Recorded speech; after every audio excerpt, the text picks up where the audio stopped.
అంతే కదా ఇచ్చేది. మిగతాది అప్పుల పాలయ్యి ఇవాళ ఇవాళ ఎక్కడ ఎందుకండి పశువులు బోల్డ్ అని కొట్టుకుపోయినాయి. వాళ్ళందరూ పశువుల్ని చంపేసుకుంటారా? ఆటోలు మునిగిపోయినాయి ముంచుకుంటారా? ఇళ్లలో సామాన్లన్నీ కొట్టుకుపోయినాయి కొట్టేపించుకుంటారా ఎవరన్నా? కాబట్టి ఇక్కడ విషయం ఏంటంటే ఒక పెద్ద బ్లండర్ జరిగింది. ఇంకోటి మీకు తెలుసు, వరదలప్పుడు ఏం చేస్తాం? పునరావాసానికి తరలిస్తాం. అక్కడ ఉన్నోళ్ళని, నీళ్ల మధ్యలో ఉన్నోళ్ళని తరలిస్తాం.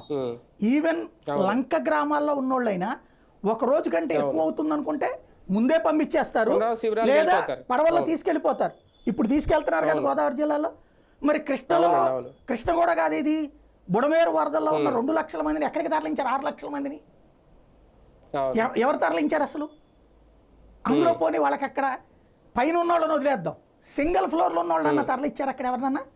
ఈ పడవల్లో తరలించడం చూసామో మనం అక్కడ.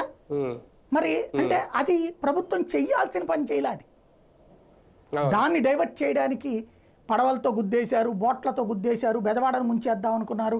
ఇలాంటివన్నీ కూడా చర్చ తీసుకురావడం అన్నటువంటి ఏంటయ్యా అంటే దబాయించడానికి పనికొస్తుంది, లేకపోతే కనుక నమ్మేటటువంటి వాళ్ళని దగా చేయడానికి పనికొస్తుంది.